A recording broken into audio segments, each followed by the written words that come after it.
Oh, right. Morning, guys. Welcome to the living room and welcome to Wacky's Wanderings. What I thought I'd do today is go through the equipment that I'm taking on the Cape Wrath Trail.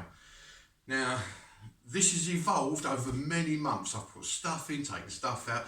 You know the score. Well, let's just crack on. I'll just go through. This is what I've decided I'm going to be taking. It might change a little bit, but not too much. So, first things first, my bag is going to be the Osprey Exos 58. Really good bags these are, really good bags. And obviously all this stuff's going to go in it. So stuff to show you at the moment is, I won't pack it as we're going along because this is too much. But in the back here, mainly for hygiene reasons, so it can be aired. This is a little package and it contains my portable wee bottle. Right? These things are brilliant for in your tent, and they're unisex as well. Easy to clean, and I keep that on the outside of the bag for hygiene reasons. That goes it. The other side, this has got my filtration stuff in it. Now, I'm still waiting for my knock or knock, I think it's pronounced, bag, which is basically a soft rubbery water bag that holds about 2 litres, and you can fill it up by just taking the slider off the top of the bag, scooping up your water, put on your slider back, and then at the nozzle of it you can put in a Sawyer Squeeze Mini. So I've got that coming as well. Now I'm taking both filtration systems. I know that a lot of the guys and girls, they just drink the water in the rivers of Scotland and they haven't had any problems. I've had a dicky belly thanks to, bad water filtration or whatever, and I don't want another one, so I will filter most of it or all of it. So this is the Katadyn B3. These are really good filters, these are really good filters. So that holds, what is it, about 750 mils, is it? I think it's 750 mils. Oh, it's a litre. That actually holds a litre of water. And then I'll be taking this little bag as a backup, but there's my Sawyer Squeeze, which will go on that knock bag when it turns up. Right, now it's probably going to be a bit of a lengthy video because we've got a lot of gear here, and when I weighed it all in with the food, and I'll explain about the food in a minute, it came to 16 kilos, which I think is about 25-26 pounds, which doesn't sound a lot, but when you're doing like 230 miles up and down mountains, it's going to be quite weighty. Right, there's not many people doing the Cape Wrath. It is literally in the wilds of Scotland. So you start at Fort William, and for a little while you go south, and then you turn around and you're obviously going north, and you end up in Cape Wrath, which is the furthest northwest part of the UK. Yeah, it's all mountains, it's all bogs, hardly any tracks of any distinguishable notice, is that the word? But anyway, it's like rough navving, most of it. And the idea is you get from Fort William to Cape Wrath on your feet by whatever way you want to go. If anything happens, you're going to need help. If you fall over, and touch wood I won't, but I do have a tendency to, as you've seen on my other films, fall over and hurt myself. But anything serious, you're going to need to get help. So what I've invested in is this thing, which is called a SpotGen 4. Yeah, it's basically a GPS SOS, there's a lot of abbreviations there, the GPS SOS notifier. So you flip switch, press the button, and it will send a signal, come and get this guy, he's hurt himself, and they'll dispatch like the emergency services to you. Now, they're expensive. This one was about £111, I think, and then you have to pay a registration fee, which is £25. then you have to pay either a monthly or yearly subscription. I've gone for the monthly one, and I think that's £25 a month. So it soon adds up, but for the peace of mind of like someone come and get you if you do yourself a mischief, it's got to be worth it, and it's got to be worth it. You can also send like text messages to your loved one or whoever to let them know you're doing all right, or you can send them a message saying that I do need help, but it's not serious, but I do need help. So you've got various things you can do with it. When you buy it, there's loads of options. You can be in a foreign country and they'll repatriate you. You know, basically you've died. Costs a hell of a lot of money to come back. So there's an insurance you can take out. There's loads of add-ons. All right. So that's it, the Spot Gen.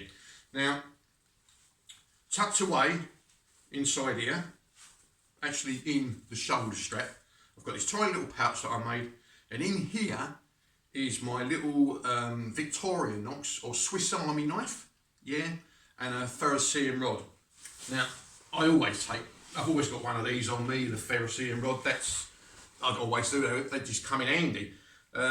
So that's in there. It's got scissors on it, little screwdrivers, little blades. I mean, you know what a Swiss Army knife looks like, don't you? Yeah. And that just lives in there. If I need to cut plasters or cut me food up, etc., etc., that lives in there. On this side, now there's water absolutely everywhere where I'm going. So I'm not going to have to carry too much water with me, but I will be having like a 500ml bottle attached to me bag by this webbing strap. What else we got?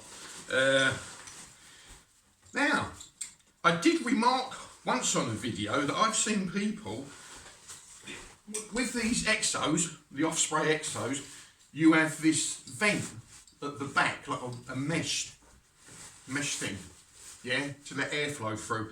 And I've seen people put their MacBooks in there, and I thought to myself, well, that kind of defeats the object of having the airflow. But what I've done is I've put my bag cover in there, and I've walked around with this on, and it doesn't seem to make any difference. So, because I've tucked it right down the bottom, I've still got some of the airflow, I think. But this is me bag cover. It's a good one because it's got like these catches on it, and you literally put those around your bag to stop it flying away. Well, that lives in there. I'll put that back later. On this hip belt, on this hip belt, I've got a tiny little waterproof pouch, and in there I've got my head net, my midge net. Midges in Scotland are, well, what's the word, historical, if that's the word. There you get swarms of them, and if anyone's been with these midges, you know what it's like. It's purgatory. That's the cat doing something. Anyway, absolute purgatory when they get going. So I've got a head net that I can get on straight away. In my kit bag, I've got a full body one, just in case I have to sleep in the thing. Anyway, there's a pair of gloves in there, and then I've got my Possibles little bag. So that's like spare spectacles. There's cable ties in there. There's some cordage, lighters, matches. You know, all them little bits and pieces that you might actually need if anything goes or needs to be fixed. So there's like sticky taping and stuff like that. All right, so that all lives in there. So that, I think, is what I've got on my bag. Oh, I've also got some hand sanitizer, okay. On the outside of my bag, because if you've watched my South Downs Way, you saw I had a tumble and took a chunk out my knee. Well, it's on the outside of my bag, so I can just squirt that in any hole that I might produce by falling over. It will keep it clean. Stings a little bit, but it does the job well. Like, it will keep it nice and clean for you. So that's also part of my first aid kit, if you like. And that is the bag. Now, I've got a set way of packing it. I'm not going to pack it, but I'll show you how things go in. All right. So that's my bag.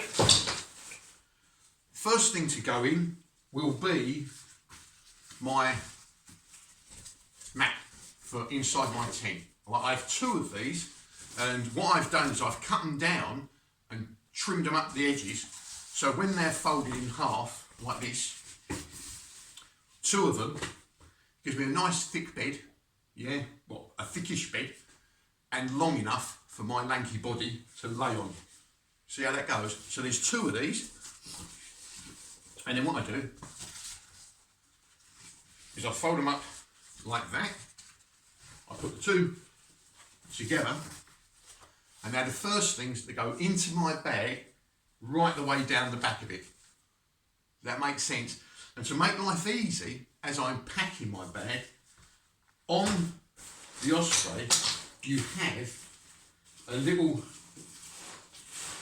what do you call that? A little tie thing on the inside that clips on the inside, and you can cinch it down. Well, I put the matting in there, and then I cinch this down, and as I start to load the gear in, it doesn't push the mats up. Does that make sense? Because it was becoming a bit of a nightmare. As I pushed things in, they pushed the mats out, and I couldn't get them to stay there. But that, just clip it, job done. Right, good. So that's the first things that goes in. Right. Then what I do, this is a military bag liner. Yeah. So it is waterproof, and it's got a cincher at the top. It's a big bag that goes in next. And then what I do now, these things are expensive. These are freeze-dried meals. I've got 2 companies here. I've got Firepot, yeah. Now this is beef stew and pearl barley. It's a 780 calories a pack. This pack weighs 165 grams. It's got all the nutritional value in there, blah, blah, blah, yeah.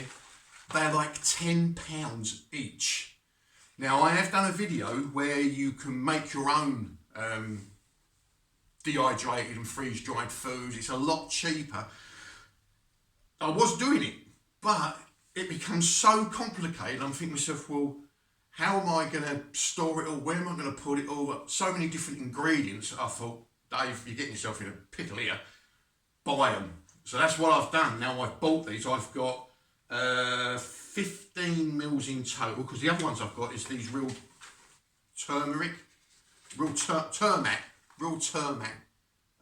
meals as well. I've got a selection. So I've got beef stew, I've got posh pork and bean, chili con carne, spicy pork noodles, and on these ones I've got like spaghetti bolognese and Thai red curry. So there's 15 of these, because I don't know where or if I'm going to be able to get any food, or if anything goes wrong along the route. Yeah, hopefully I will, but I could have one for breakfast and one in the evening. So that will give me over 1,000 calories here. And then of course the other stuff I'm going to buy is like chocky bars, biscuits and things like that, which obviously aren't here. I'll buy those when I get to Fort William, so that I can munch on those as I'm going along, peanuts and things like that, you know what I mean? So that's going to be extra weight as well. But anyway, yeah, 15 of these, £10 a throw. It doesn't take a lot to work that out, does it? They're dear, but these are nice. I've tried other ones. I've done those, what they called, outdoor, whatever they were. But anyway, I didn't particularly like them too much, but these are really nice. So anyway, I thought, do that, Dave, get it out of the way, you know, part with your money. I've bought stuff for this trip that I'm not going to use. I bought it, tried it out, didn't work, so it's cost me a few bob. Hang on. Right, stop waffling. So yeah, the big green bag goes in, and then all these meals go in first, because it's about the heaviest bit of bulk I've got, yeah. They all go down inside the bag into the bottom, because I'm only going to use them when the bag's off my back and I'll be in my tent. I'll be in my tent having dinner. So that's it. Now, this is a packet of turmeric, right? Turmeric, the spice, and just a little diversion from here. I suffer with gout and some other thing wrong with me. I've got loads of things wrong with my feet, but AO. But I get like this gout and it gets infected and it all swells up and goes all nasty. And I've had medication for it, it didn't work. And my sister, your sis, anyway, she said try turmeric. And I've heard other people say, I think, oh, a bit of an old wives' tale, you know what I mean? I don't know. Anyway, it might not work for you. It might work for you, etc. But it works for me. And just having turmeric, I love the taste, but I have it on my omelettes, I can put it on these meals. You know, you can get little tablets. Yeah? But anyway, it cleared my foot up like that. Within 2 days, I was walking again. And I spent almost 2 months of walking around on the side of my foot. I mean, it hurts so much, gout. If you've got it, you know. But you end up walking on the side of your foot, which then puts pressure on your knee, and it just makes everything uncomfortable. But this, I now just use this if I get like a gout attack. Yeah, it's just fantastic. So that's going with me. That's going with me. I like the taste and it seems to do me good.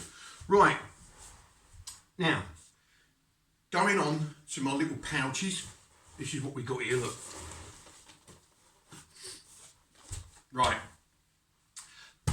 First of all this in this compression bag, this is all my spare clothes. So I've got like warm clothes in here as well, all right? So there's like pants, a couple of pairs of socks. I've got some Bridgedale socks. These will be going in there, which I'll get onto in a minute. So I've got some Bridgedale socks in there. I've got some merino wool like leggings, if you know what I mean. There's merino wool long sleeve shirts. There's 3 of those. I know that sounds excessive, but they're very lightweight. Each of them is quite lightweight, and it's just layers that I can put on. I don't want to go, I hate getting cold. You know, when you're in your tent, you're like that, and in the end you just get up and start walking around because you're freezing. So I've opted for that. I've opted for the layers. So I've got my base layer, and then I've got these 3 things to go on top. They're very thin, but it will give me extra layer. Anyway, so that's all spare clothes in here. Pants, socks, these merino wool tops and bottoms, woolly hat, etc. I won't get it all out because obviously it's all squashed down in there. All right, so that goes in next. To the side and on top will be these 2 little packages. Now, this one is my Agismax sleeping bag. It's a down, lightweight sleeping bag. And I'm 6'3", 18 stone, because I've lost weight. You don't look like it, does it? But I have, yeah. And I fit inside this little sleeping bag, but it is very thin. It's more of a summer bag than anything else, but it's light. So I thought I'll add layers, and hopefully that will work. And I've got a silk sleeping bag liner in there as well. One, to give me an extra layer. Secondly, make it easy for me to keep the bag clean. Yeah, because if I get it and I'm all sweaty, I don't want the bag all sweaty as well. You know what I'm saying? I'm going to stink as it is, you know, washing in the ditch. But anyway, there's my sleeping bag and the sleeping bag liner. Now in here, I've got my puffy jacket, you know, with the hood, and that's down. So I've got a nice puffy jacket in there, and I've also got some puffy trousers. Yeah, I think they're called puffies or softies. You know, the military down trousers, but they're not military. But that's what I've got, and they all pack down into there. So that's another layer. So this basically is my sleep kit. All right, yeah. There is a little pillow I've got, which I'll show you in a minute. In this one is extra layer. It's I think, I'll tell you what video I'll show you. I think it's rab. I think, is it a rab? No, excuse me, it's a regatta. It's a regatta warm, like mid layer, whatever you want to call it. So it's down, long sleeve. I've bought mainly long sleeve stuff because of the ticks and the midges. Yeah, there's a lot of ticks, a lot of midges up there. So I've got this. That goes in this little bag, goes in later. This little one is my wash kit, okay? So, there's my pillow, alright? It's one of those little inflatable pillows, but I keep it in there because, you know, the first thing I'm going to pack away, basically, is my pillow, and I'm going to be using my wash kit, so it makes sense to keep it in there. So let's go in there.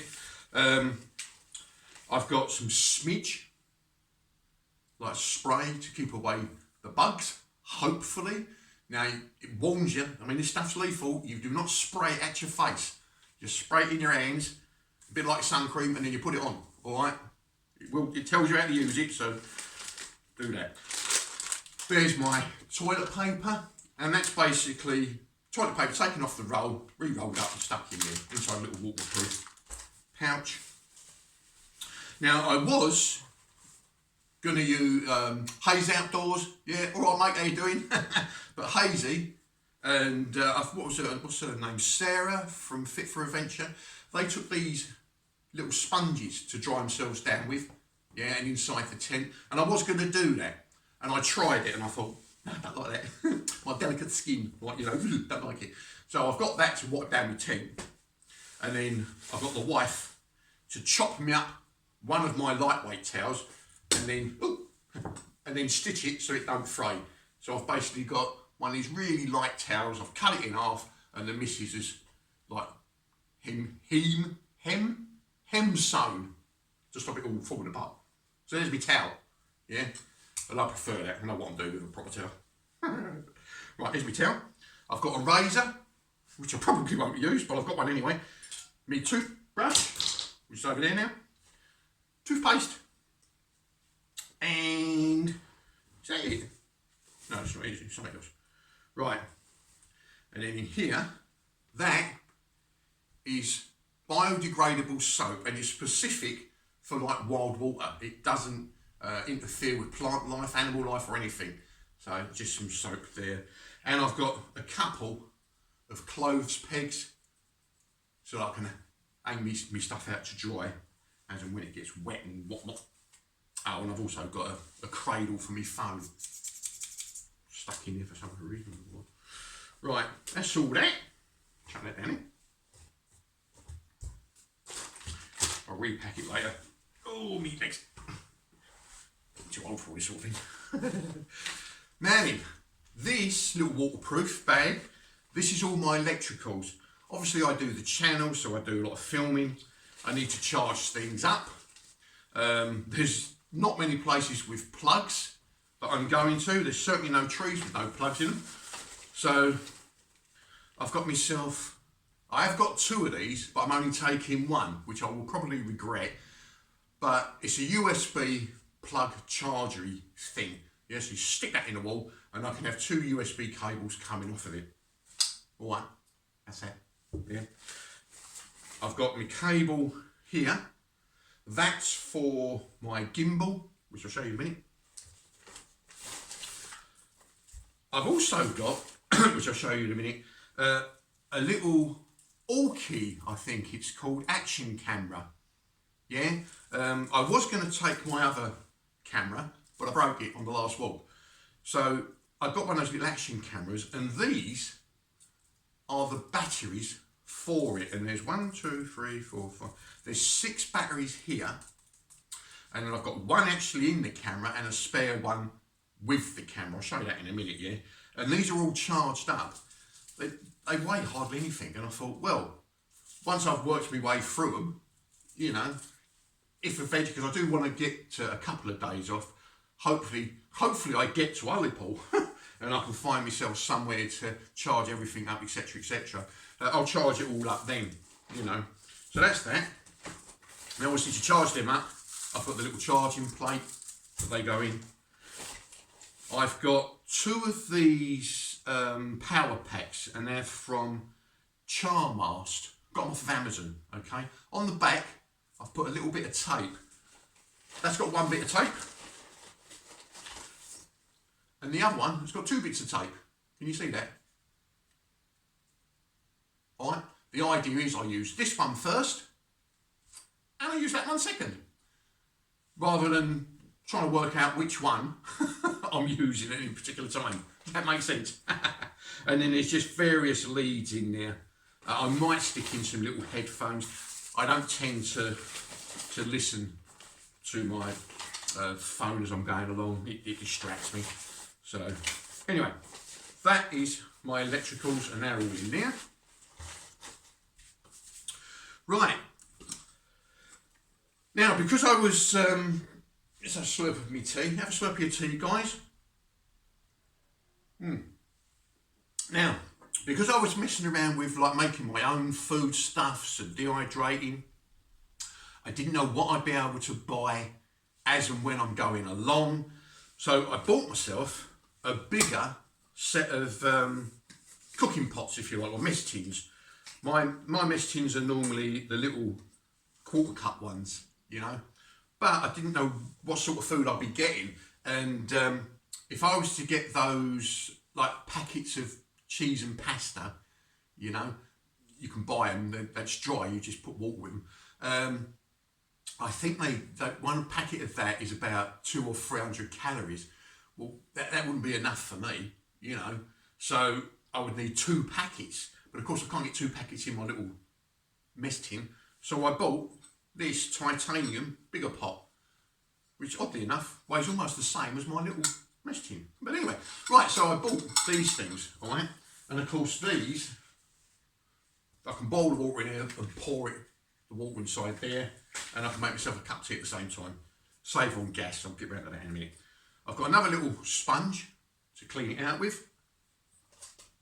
Now when I started, about 7, 8 months ago, trying to plan for this, we obviously had all different things going on in the world, and trying to get hold of camping gas, like these little camping gas things, where I live, which is in Essex, it was impossible. That you couldn't get them anywhere. You know, there just wasn't any gas anywhere. So the head that I had, or the burner head, if you want to call it, I had, wouldn't fit the bottles I got. So I had to buy a new head. Yeah. I've got the MSR pocket rocket, but I couldn't find the cylinders. And I thought, oh, this is going to do my head in, like, you know. Then I did find the cylinders, and I bought a couple of these for this one, and I bought a couple for my pocket rocket. But then what I found out, that over time, with the pocket rocket, it's a very condensed flame, and it burns just one part of your cooking pot. Does that make sense? And I thought, well, I don't want that happening while I'm away. So I've got this one that gives you a much broader base and a broader flame, so I don't burn like the centre of the pot. Does that make sense? That holds it better. He says that holds it better than me pocket rocket. So I'm taking this one, and I'm taking one of these, and hopefully I can get a new one of these if I run out when I get to Ullapool. If I can't, then I shall be eating stuff cold. Or I'll find some other way of eating it up. But anyway, so that's the gas I'm taking. There's my little cup. I'll be taking a couple of these little concentrated juice squirty things, like for my water. Because even though it is fresh water, after a while you get fed up with drinking it. I've got to be honest, you have to force yourself to keep drinking. You know, otherwise you become dehydrated. And I found that using them, squirting that, it's a nicer tasting water, and I mean, it's nice tasting water anyway, but it helps you drink it. Right, stop waffling, Dave. I've got myself a little torch. It's not the best torch in the world. In fact, it's cheap junk, but it works. I'll be going, we'll have quite a lot of daylight hours, so I probably won't even use it. The only time I'll use it is you know, when I'm going out for, like, having me weird night or something like that. So, little torch. And in here, that's all the brew kit. So I've got loads of like tea bags and coffee, there's creamer, loads of sugar, yeah, and that is my brew kit. And then once I've got rid of that, I just restock with tea bags and dry milk and blah blah blah, and that should do me. All right, okay, y'all. That all lives in there. Now I've got this titanium spork, okay, but I'm eating out of these bags. I've ordered a longer one, so this won't be going with me. I'm waiting for my new long titanium spork to turn up. All right, so that's going with me. Right, what else have we got? Now, if you watch the other guys on YouTube, so like Hazy, yeah, Paul from Haze Outdoors, and there was the Spanish guy of Always Forward, yeah, lovely guy. You've got Sarah from Fit for Adventure, and I believe Becky from Girl Outdoors, Ray from Renegade Scott. All these people got terrific channels. They all had like a chest bag. I'm pretty sure they all had a chest bag, so they can get their like sweets and biscuits and cameras, first aid kits, all them things that you want to get to as you're walking along, so you don't have to keep taking your bag off and unpacking it, blah blah blah. And I actually bought myself 2 different types of these bags. You know, I've got a bum bag. I think they call them fanny packs in America. But anyway, we call them bum bags over here. I had 2 of those. I couldn't get on with them. And then because of the way this bag's packed, I've never used the brain. I don't like using the brain, this thing. And I thought to myself, well, hang on a minute. I've now got it packed so I can get that on top if I want, so that I can make more room in my bag by putting stuff in here, put my tent on here, blah, blah, blah. I can use it. And I thought, well, that is a chest bag just waiting to be used. And I thought, well, you just bought these other things. What, you're mad? So what I've done is on the brain, I've put a couple of carabiners, and they're going to hook on the straps of my bag. And I've got myself a chest bag.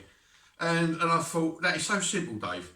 You know, it does flap around a bit, but I thought, well, it's made for the job.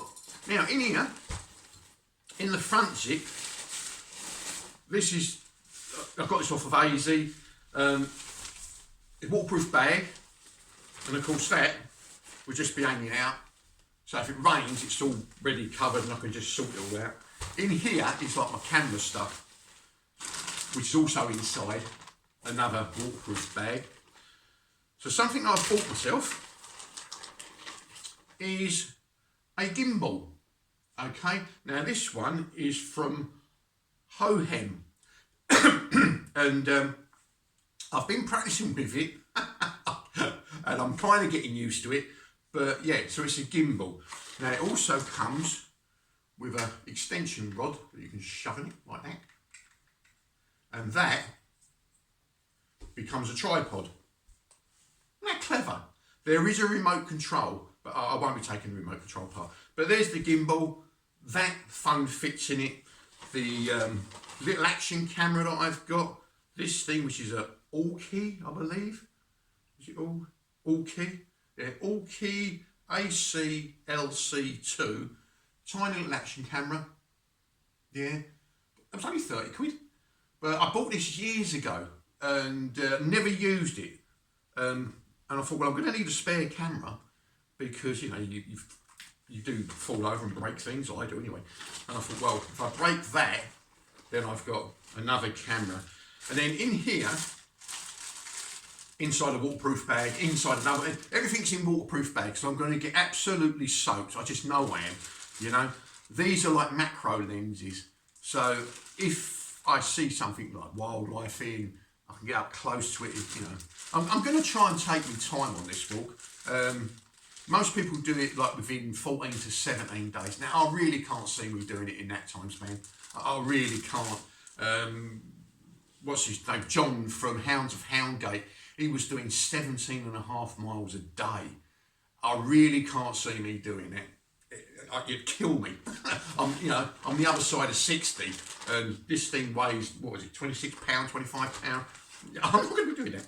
So it will probably take me a lot longer. So I'm going to take me time, and in doing so, I'm going to take like pictures of wildlife if I can. I'm going to try anyway. I'm going to try. Anyway, so those are little macro lenses and some bits and pieces in there. Does that make sense? So that all lives in there. And then that goes in my new chest bag, if you like. So, close that up. I'll redo all this later. Goes in there. Then that all goes in there. I've also got boiled sweets. Now, these come out of a mate of mine. Got me some 24-hour ration packs, army ration packs. And that's where these little sweets come from. Yeah, little sugar sweets, little boiled sweets. And I use these all the time on my hike. You know, as you're going along, you just pop one in and it gives you that extra boost to keep going. So a couple of packets of them in there.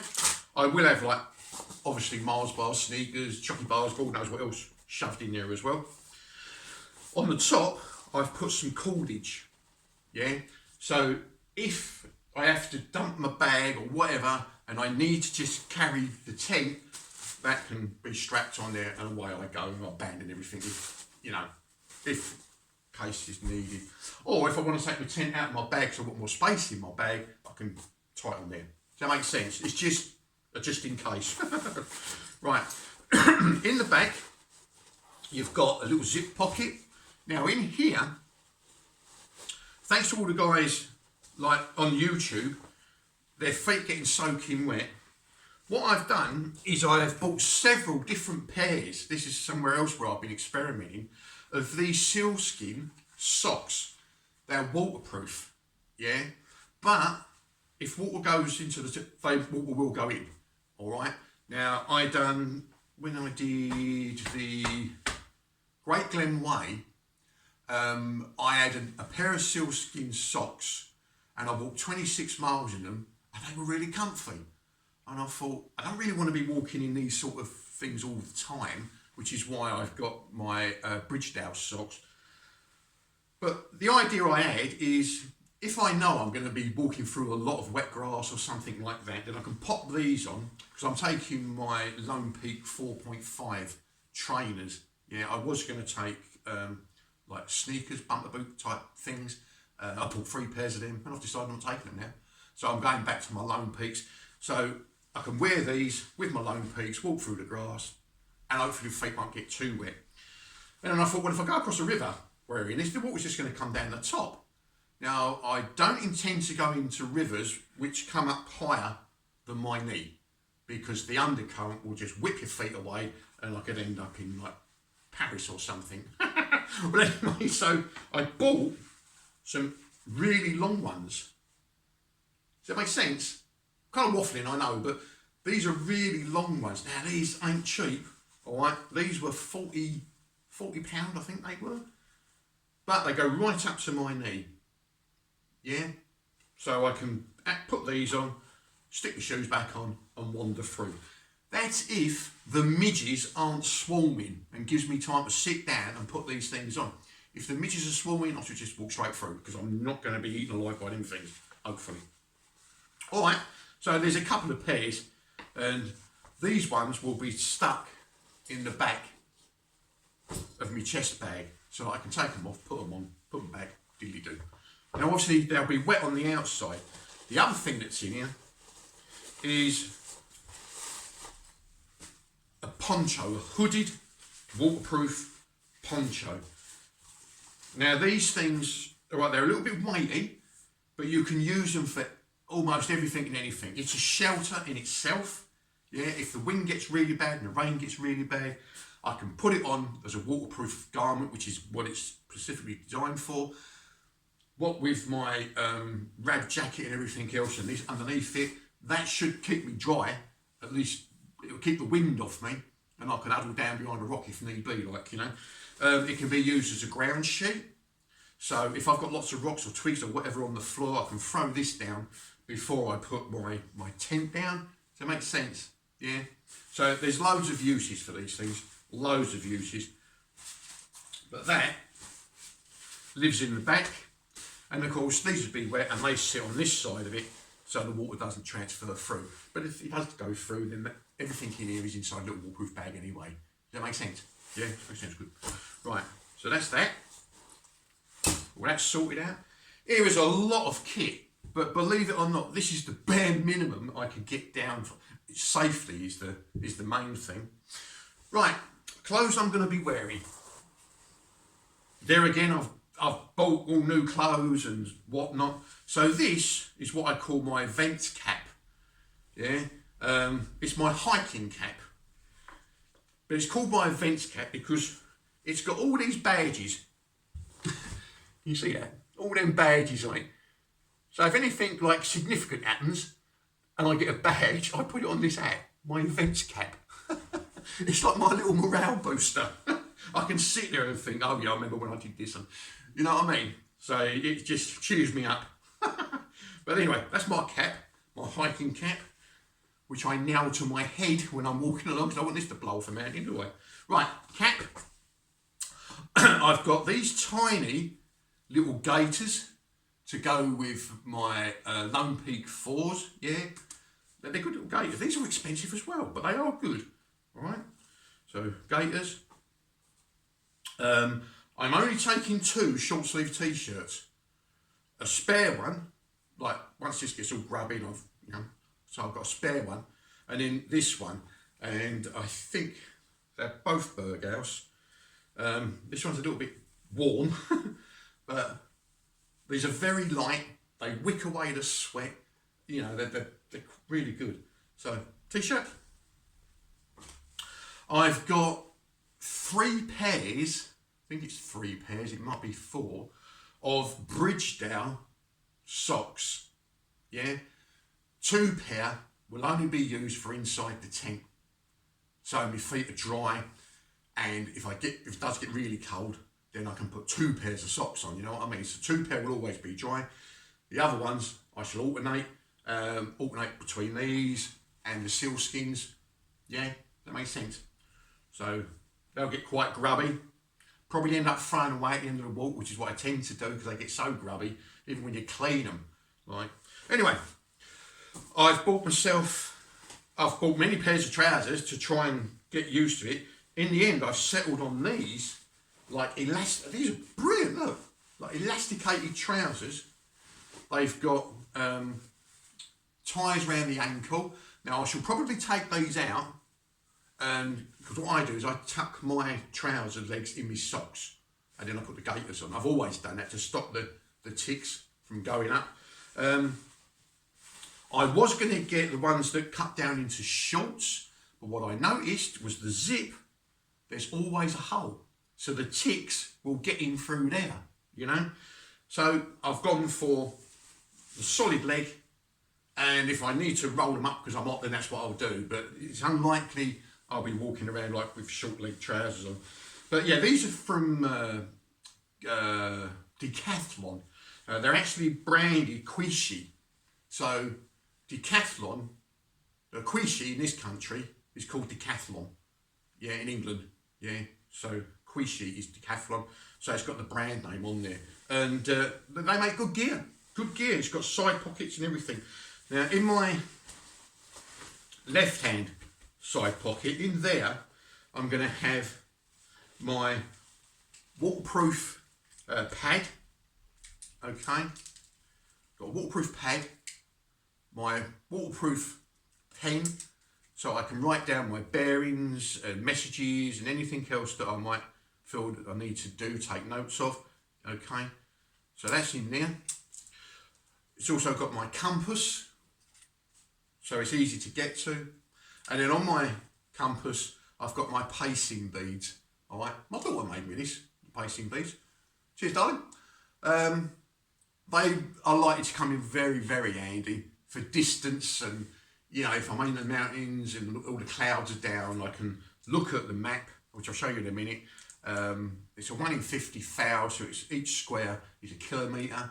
Yeah, I know that my pacing is average 60 paces to a kilometre. Now, a pace, yeah, is not a step. So I'm probably teaching you to suck eggs, but for those that don't know, when you're doing pacing, you're counting your paces, you elect a foot, either your left foot or your right foot, yeah? And every time, let's say the left, every time your left foot touches the floor, that is 1 pace, yeah? So it's not every step, it's every time your left, or if you're going to use your right one, your right foot, yeah, touches down. and that's around about a metre on an average person. Yeah, so find yourself an area where you live which is 1 kilometre long, and then pace it a couple of times, and then get the average of how many of your paces on flat land it takes to cover 1 kilometre, and then you can use that with pacing beads to measure distance in like whiteouts and fog and stuff like that. But do bear in mind that if you're going uphill or downhill, your pacing will alter quite dramatically. Yeah, so I only use the pacing really for flat ground.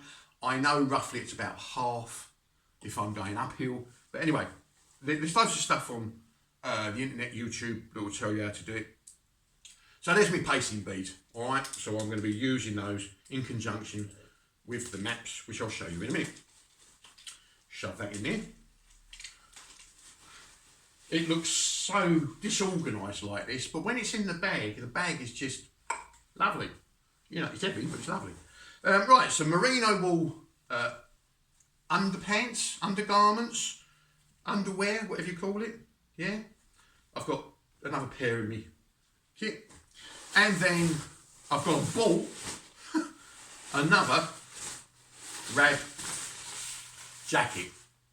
Yeah, now this has got smaller pit zips. Yeah, and I've got 2 chest zips, and that's it. So a new rag jacket. Hopefully keep me dry. Now then, what we got? My tent. Now I love this thing. This is the Z-Pack Duplex tent. I've had it for a good few years now. It's brilliant. Very lightweight. It's made out of, they call it Cuban fibre. What's the other name for it? Cuban fibre?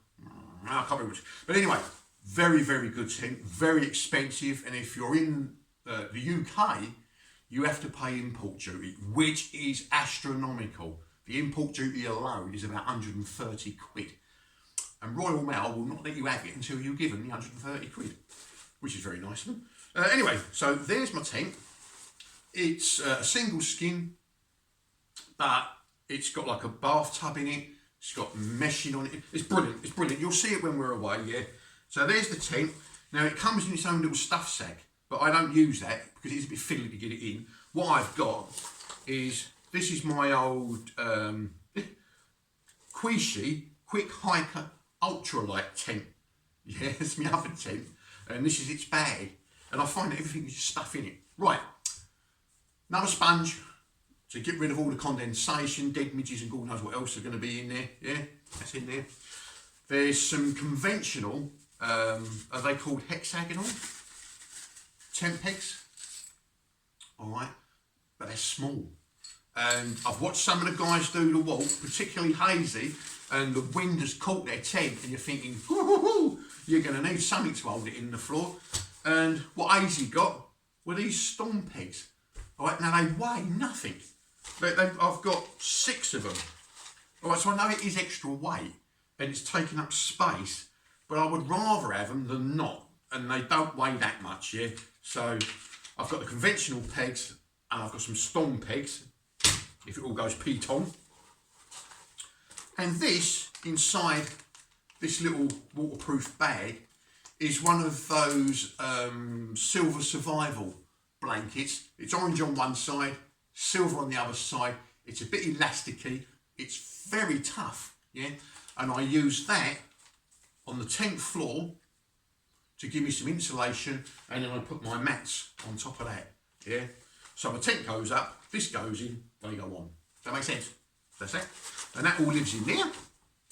We'll sort all that out in a minute. Give that away. Right. First aid kit. This isn't complete yet. I've got more tablets to put in there. I've got my blood pressure tablets to go in. When you get older, you get tablets for everything, like, you know. So they have to go in there.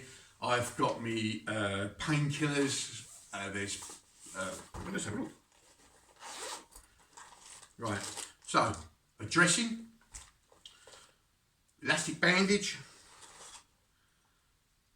a mirror, and what I've done is I've put some tape around the outside to stop chafing or anything. Yeah, a little mirror so I can check my eyeballs and ticks, etc. Pseudo cream for chafing. There's a couple of packets of Compeed. There's actually 4 packets here put down into 2. Does that make sense? Yeah. There's my tick tweezers, tick keys. There's 2 sizes. I've got 3 sizes: mini, medium, and large. Just put it on, twist it around. There's some little cotton wool buds, like on the sticks, so I can get stuff out of my eyes. I've got some Hyperflex. I think it's called Hyperflex. It's a roll of adhesive tape, and it's brilliant. It really is good stuff. I've got a toothpick. Even though I've got one in my knife, if I've not got many teeth, and the teeth I've got holes in them, and if I eat it, it'll get stuck, so I use a toothpick. Not that you really didn't know, but I do.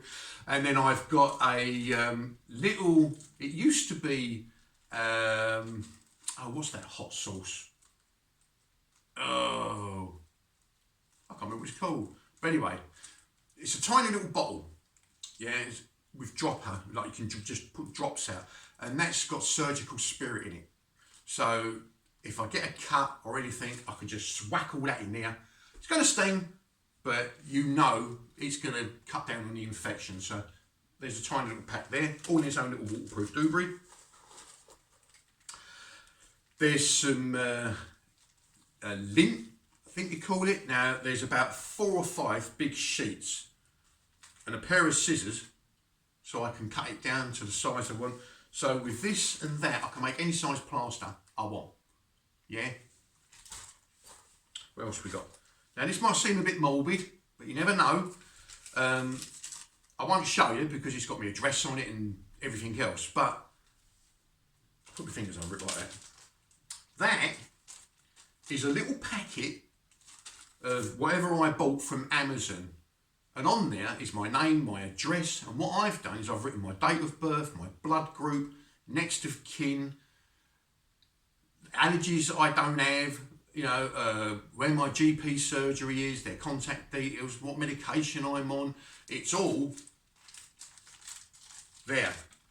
So, if I end up incapacitated, unconscious, dead, hopefully not, touch wood, but all them details are there, and they can do the necessaries and sort what's left of me out. So it's better than taking dog tags, isn't it?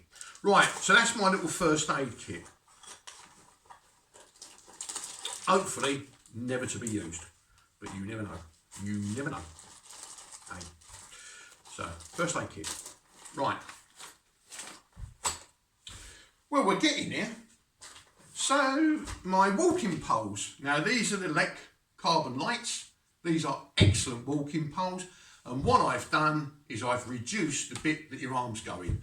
I have tripped over using these things so many times.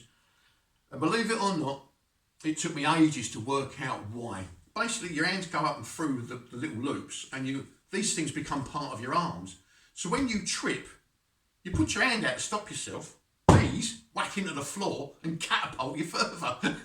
And you end up like a spider, kind of like arms and legs all over the place. And I thought, you know what, I'm getting fed up with that. So I'm not using them. So if I do trip, I can just drop the thing and break me fall. Hopefully not breaking your wrist, but you know what I'm saying. So there's my Lex. Maps. Now, these are all the maps that I've bought. I've actually gone for the OS 1 in 50 found. Now you can get, and you will see the guys and girls using these Harvey maps. You can get the entire walk, or part of it, you know, in 2 waterproof, lightweight maps. I mean, really, what they are, they're fantastic. That is a really, really good idea. So, yeah, look, you've got all the sections there, all right, and there, all divided up. And if you look, you might be able to see some like red dots and yellow dots, things that I've doodled on there, because I bought the, where is it? There it is. I bought the trowel guidebook, yeah, this thing, all right.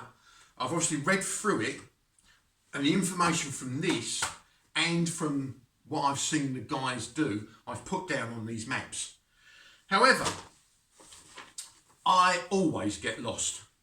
I've never done a walk where I haven't got lost. I don't know how I find my way home sometimes, but if I get lost up there, I could be in a lot of trouble, because these Harvey maps, as good as they are, they only give you a thin sliver, like a thin view of the tracks. So if you go off track, or if you need to come off track, you haven't got anywhere. You can't see what's down there. Now, I don't use the only GPS thing I've got is that phone's got a GPS map, and of course the spot gem, but it won't tell me where to go or how to get there or what the terrain's like. Blah blah blah. So I'm not taking them. So I've bought them and I'm not using them. So what I've done is I bought the 1 in 50,000 maps for the entire walk. Okay, now that's a lot of maps. I think it's about 9 or 13 maps. It's loads, and the weight is quite astronomical. It really is. So what I've done is each map I've marked on it where and what I'm doing, etc., and then I've cut that section out. So I've wasted the map, all right? The good thing about these OS maps is there is a scratch plate that you can scratch, and you can get the whole map downloaded onto your phone, all right? So you can do that, but if you break your phone, you've had it. Or, anyway, so 1 in 50,000.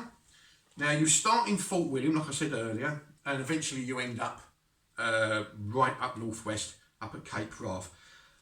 The 1 in 50,000 Ordnance Survey map shows you just a tiny little corner of the start of the walk.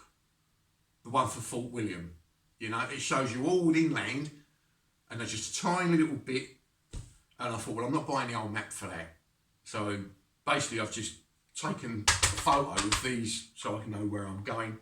And likewise, when you get to Oikle Bridge, the 1 in 50,000 map just gives you a little corner.